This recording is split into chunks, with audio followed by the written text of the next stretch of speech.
Bonjour à tous, j'espère que vous allez bien. Je suis ravi de vous retrouver aujourd'hui pour un nouvel épisode des tests matériels de Courir Mieux. Aujourd'hui, j'ai le plaisir de vous tester une paire de chaussures de la marque ASICS, la Fuji Speed 2.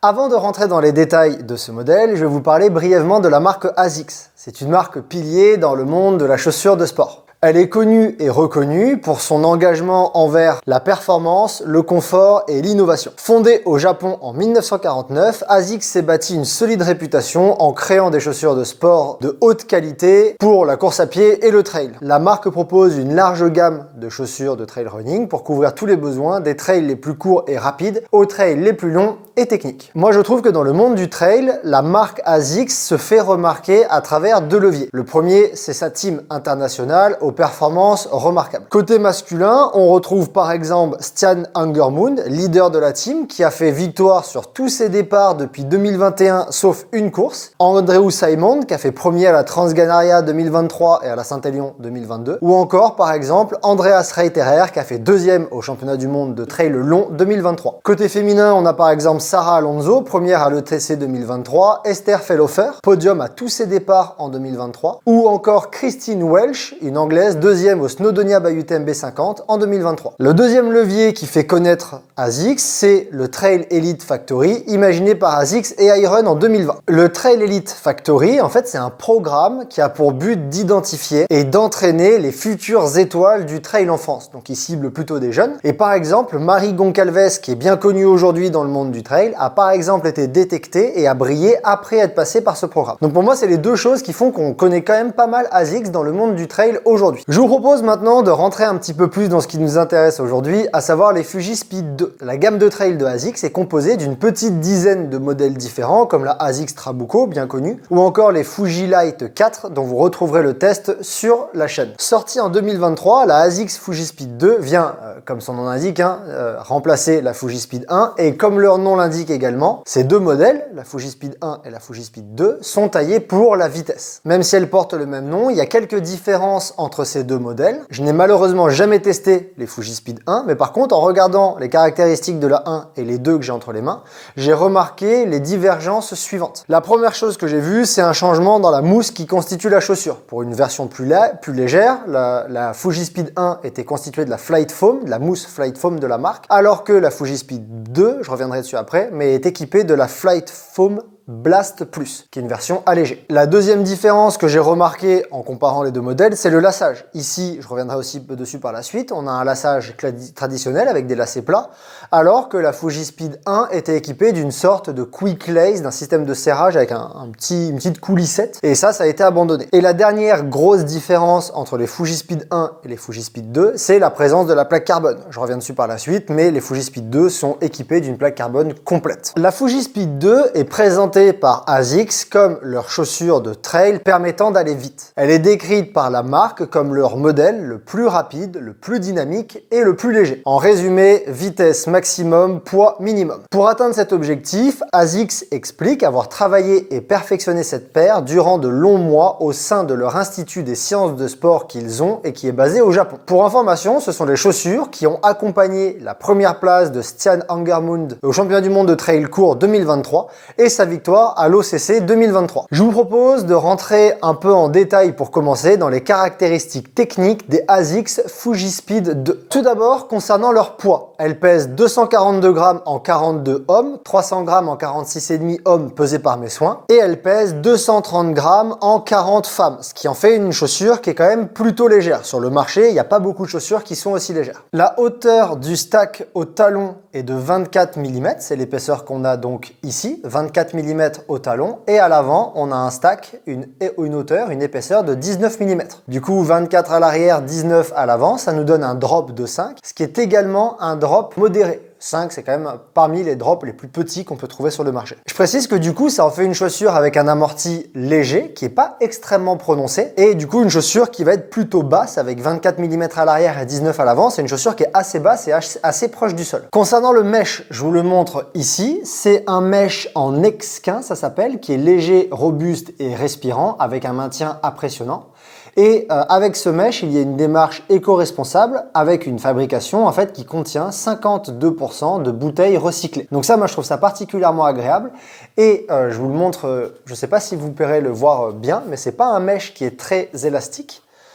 Quand on le manipule, c'est pas un mesh qui a beaucoup d'élasticité, pour pas dire aucune, et c'est vraiment un mesh qui est quand même plutôt rigide, plutôt résistant. Je reviendrai dessus par la suite, mais les chaussures là que vous voyez, elles ont quand même pas mal de kilomètres, et le mesh n'a pas bougé. Je les ai frottées, j'ai eu des moments d'abrasion, etc. Et le mesh n'a vraiment pas bougé, c'est pas juste un tissu. Concernant le laçage, il s'agit d'un laçage classique avec des lacets plats avec des surcoutures, je vous les montre juste ici. Comme vous pouvez le voir, il y a des petites surcoutures noires qui font un peu comme des crans et qui ont pour but d'éviter que les lacets se défacent. Je vous le dis dès maintenant, ça fonctionne quand même très bien, c'est vraiment très efficace. Et ces petites surcoutures là qu'on voit, je trouve, ont vraiment été bien pensées et ont pour but de faire en sorte d'éviter d'avoir le lacet qui se barre pendant qu'on court. Concernant leur semelle extérieure, elle est en ASICS Grip, qui est un matériau propriétaire à la marque, en forme d'étoile avec des micro-nivelages. Chaque crampon est constitué de 5 étages superposés. On voit des petites superpositions. Leur hauteur n'est mentionnée sur aucun site que j'ai trouvé malheureusement. J'ai essayé de les mesurer moi-même et j'en suis à environ, je sais pas, j'espère que vous le verrez bien ici, je trouve qu'on est environ à 3 mm, ce qui en fait des crampons plutôt bas. Des crampons prononcés, ça va être dans les 5 mm, des crampons bas, ça va être dans les 2 mm et demi, 3 mm. Celles-ci, je crois, j'ai l'impression qu'elles sont environ à 3 mm, donc pour moi, ça en fait des crampons quand même plutôt légers. Concernant leur semelle intermédiaire, c'est ce qu'on voit marqué ici sur le côté de la chaussure, FF Blast Plus, c'est de la Flight Foam Blast Plus, qui est une semelle amortissante et qui est censée proposer un retour d'énergie, pareil, propriétaire à ASICS. En termes de plaque, il n'y a absolument aucune possibilité de la voir, mais il y a une plaque qui est positionnée tout au long de la chaussure, de manière intégrale, et qui a pour but de favoriser le retour d'énergie, comme toutes les plaques carbone. Donc vous pouvez le voir ici, la chaussure est très difficile à tordre, certainement à cause de la plaque carbone. C'est une chaussure qui est quand même assez rigide pour proposer justement ce retour d'énergie. En autre information, je vous le montre là, on a un petit élastique au niveau des lacets ici, positionné sur le dessus de la chaussure qui a pour but de pouvoir ranger les lacets dedans et là aussi limiter à quel point est-ce qu'ils peuvent se défaire. C'est censé aider à les maintenir en place. Donc ça, c'est un petit détail des lacets que j'ai trouvé intéressant. Et la dernière chose, je les pose pour que vous le voyez bien. On remarque qu'il n'y a pas spécialement de rocker à l'arrière, il n'est pas très prononcé. Par contre, on remarque un certain rocker à l'avant qui a pour but de faciliter le déroulé du pied. Donc on voit qu'elles ont un rocker un petit peu agressif, un petit peu relevé, et que je trouve légèrement plus prononcé que sur la ASICS Fujispid 1. Et enfin, concernant leur prix, elles sont disponibles à 180 € sur la plupart des sites hors remise. Si jamais cela vous intéresse et que vous voulez voir les chaussures de plus près avec plus de détails, je vous invite à vous rendre sur le test matériel des Fujispid 2 version écrite qui se trouve sur le site courirmieux.fr, dans lequel il y a comme toujours une galerie photo qui zoome sur différents aspects, différents endroits de la chaussure. Je vous propose qu'on passe maintenant directement à mon test des ASICS Fujispid 2 et d'abord à qu'est-ce que j'ai mis en place pour les tester. Alors comme vous pouvez le voir, elles sont bien sales et pour cause, pourtant je les ai nettoyées et pour cause, je leur avais concocté un bon programme et j'ai passé pas mal d'heures avec ces chaussures au pied. En fait, il s'est trouvé que c'était pas prévu à l'origine, mais quelques jours après avoir reçu ces petits bijoux de ASICS Fujispid 2, j'ai également su que je pourrais prendre part au départ de l'intégrale des causes sur le Festival des Templiers 3 semaines plus tard. Donc c'est une course de 65 km et 2800 mètres positifs et négatifs, une course assez rapide avec des portions bien roulantes, des montées un peu sèches et des descentes engagées, ce qui me semblait être les conditions parfaites pour réaliser le test de ces ASICS Fujispid. Elles m'ont donc accompagné sur toutes mes sorties en préparation de cet objectif. Avec elles, donc ces chaussures, je les ai utilisées par exemple sur des footings, des petits footings en nature, sur mon week-end shock entre guillemets, qui était un enchaînement juste de 2 sorties d'une trentaine de kilomètres également en trail avec les mêmes ratios dénivelé distance et également sur des séances de côte que j'ai réalisées juste avant la course. J'ai aussi réalisé l'intégralité de l'intégrale d'Ecos avec ces chaussures au pied du début à la fin. Petite parenthèse, si cette course vous intéresse, j'ai publié un épisode du podcast Courir Mieux sur cette épreuve qui est déjà disponible en ligne sur toutes les plateformes d'écoute comme Spotify, Deezer ou Apple Podcast. Si jamais ça vous intéresse, tous les liens sont dans la description de cette vidéo.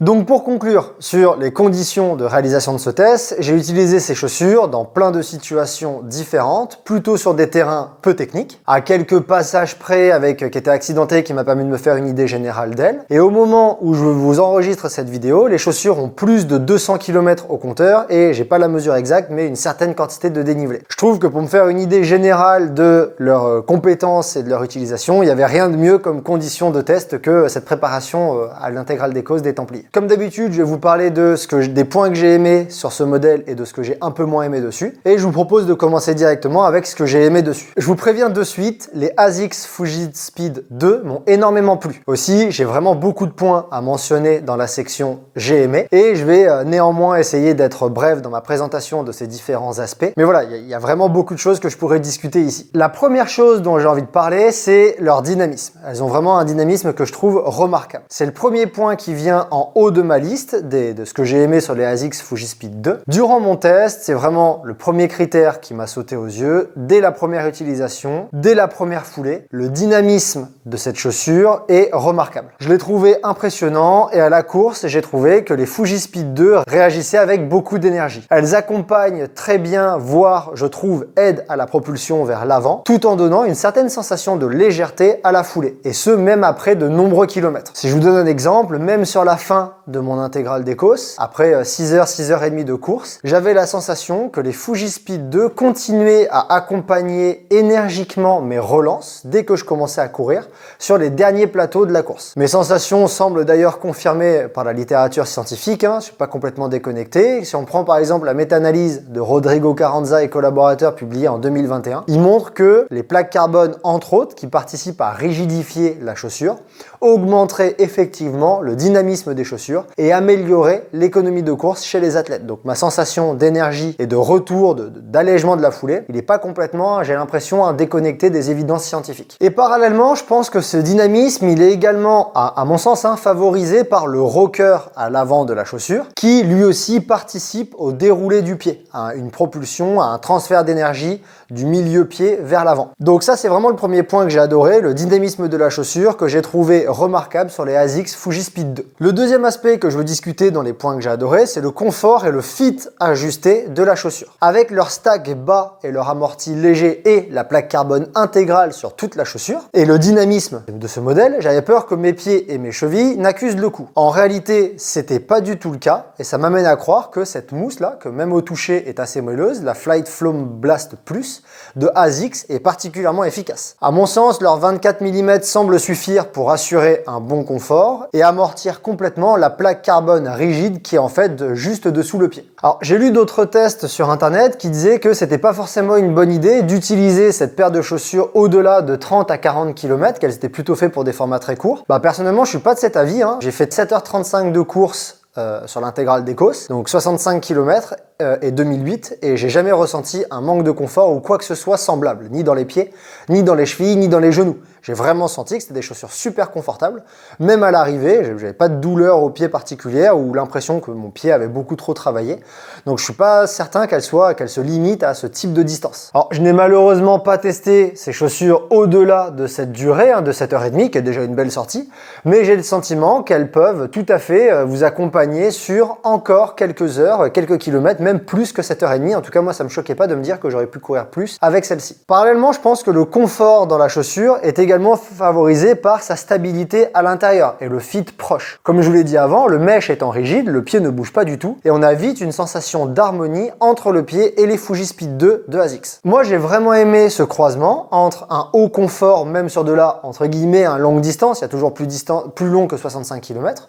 et le fit ajusté qui englobe précisément le pied, évite qu'il bouge et donne ce sentiment d'harmonie avec la chaussure. C'est le deuxième point que je voulais mentionner dans cette vidéo du test des ASICS Fuji-Speed 2. Le troisième aspect que j'ai aimé sur cette paire de chaussures rejoint celui que j'ai discuté juste avant dans cette vidéo, et c'est lié au fit. Comme je l'ai dit juste avant, le mesh est proche du pied et l'enveloppe à mon sens assez bien. Ensuite, la languette ici possède un soufflet latéral en forme d'aile et cette forme de la languette favorise un ajustement fin de la chaussure au niveau du médio-pied, au milieu, et il empêche également des graviers ou autre chose de se glisser à l'intérieur de la chaussure. Tout cela combiné pour moi, ça favorise une sensation d'union entre la chaussure et le pied qui est particulièrement agréable. Et j'ai trouvé que les ASICS Fujispid 2 répondent rapidement et précisément à ce que votre pied veut réaliser. Le placement de la chaussure et du pied est toujours précis et j'ai vraiment senti qu'il y avait vraiment cette sensation, je le répète, d'harmonie, d'osmose entre le pied, ce que vous voulez faire avec, et la chaussure. Et la dernière chose que je veux mentionner dans les points que j'ai trouvé positifs, c'est le lassage, que je trouve efficace. Ça peut sembler marrant de parler du lassage, mais en fait, je les trouve vraiment bien pensés et j'ai l'impression qu'il y a eu une réflexion derrière. Tout d'abord, les lacets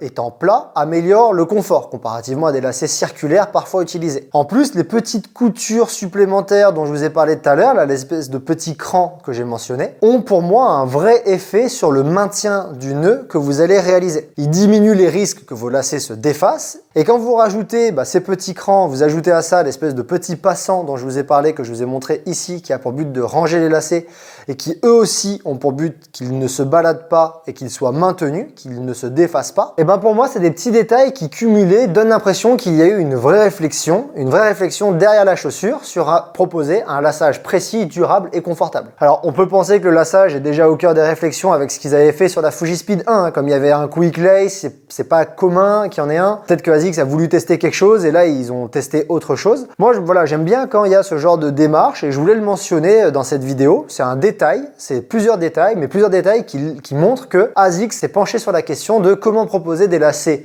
confortables qui durent dans le temps. Je vous propose maintenant de passer sur ce que j'ai un peu moins aimé sur les Fujispid 2 de ASICS, et ça va aller assez vite. Il y a beaucoup de points positifs, mais durant mon test, j'ai tout de même soulevé 2 points qui pourraient éventuellement être améliorés à l'avenir sur les ASICS Fujispid 2. Le premier, ça concerne le contrefort, ici, qui est assez rigide. En effet, la tige ici est assez raide, et la première chose que je mentionnais, c'est que je trouve ça très bien. Cet aspect de la chaussure, cette rigidité, favorise le maintien du talon. Cependant, aux premières utilisations, un contrefort rigide peut générer des irritations et former des petites ampoules. En tout cas, moi, c'est ce qui m'est arrivé dès les premiers kilomètres, dès la première sortie que j'ai fait avec ces chaussures. Alors, après quelques sorties et des soins, la zone a cicatrisé, l'ampoule a disparu, et j'ai fini l'intégrale des causes sans le moindre bobo. Cependant, à l'avenir, un contrefort tout aussi rigide mais légèrement plus épais au niveau de la tige ici, avec une mousse peut-être un petit peu plus moelleuse, pourrait prévenir ce problème. Je souligne tout de même que après que mon pied se soit fait à la chaussure, après que j'ai couru quelques kilomètres avec ces chaussures-là progressivement, etc.,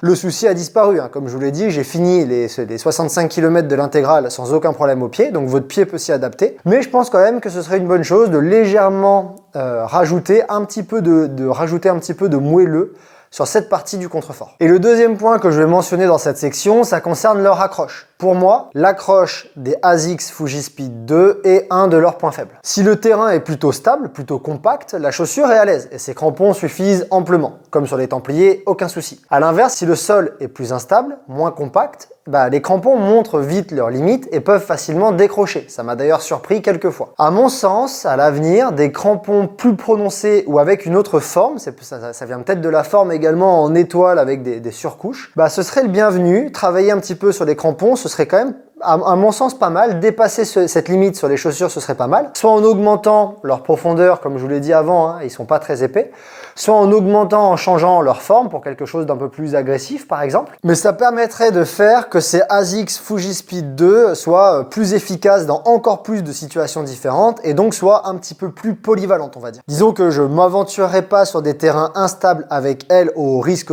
comme il m'est arrivé sur certaines portions, de glisser un peu et d'avoir des surprises. Et là, pour l'instant, moi, je les réserverai à des terrains qui sont vraiment plutôt stables. En conclusion, j'espère que vous l'aurez compris, les ASICS Fujispid 2 sont une paire de chaussures qui frôlent la perfection pour les athlètes à la recherche de vitesse. Durant mon test, elles ont démontré un dynamisme remarquable, sûrement grâce à leur plaque carbone et au rocker à l'avant qui est prononcé. Un confort remarquable également, avec un fit ajusté. J'ai trouvé leur précision, leur harmonie avec le pied vraiment agréable, c'est un point positif pour moi de la chaussure. Et enfin, leur lassage est accompagné de plusieurs petits détails comme les surcoutures, comme l'espace de rangement, comme le fait qu'il soit plat, qui rend ce lassage efficace, agréable et durable. J'ai vraiment eu du mal dans mon test à trouver des points négatifs et les 2 petites zones d'ombre de ces Fujispid, à savoir leur contrefort un petit peu raide mais super stable qui maintient bien le talon, par contre il manque un peu de moelleux, et les crampons qui limitent un petit peu, qui ont une accroche un petit peu limite sur terrain instable et abîmé, sont quand même des zones d'ombre légers, modérées, d'autant que le contrefort, comme je vous l'ai dit, dit, je pense que mon pied s'y est habitué et j'ai plus du tout de problème avec. Donc voilà, j'ai eu un peu du mal à trouver des points faibles à cette paire de chaussures. À mon sens, aujourd'hui, ces ASICS Fuji-Speed 2 sont une des meilleures paires de chaussures que j'ai pu tester. Par contre, plutôt réservées aux compétitions et aux lieux où la recherche de vitesse prévaut. Dès que le terrain permettra la course, une foulée avec la course, elles sauront montrer toute l'étendue de leur potentiel et dynamiser la foulée. Elles seront certainement, à mon sens, plus à l'aise sur des parcours roulants ou en tout cas des parcours peu techniques. Et par contre, elles risquent de montrer leurs limites si le parcours, le terrain, devient trop accidenté. Cette paire m'accompagnera sans aucun doute dans d'autres compétitions et d'autres aventures ou d'autres entraînements où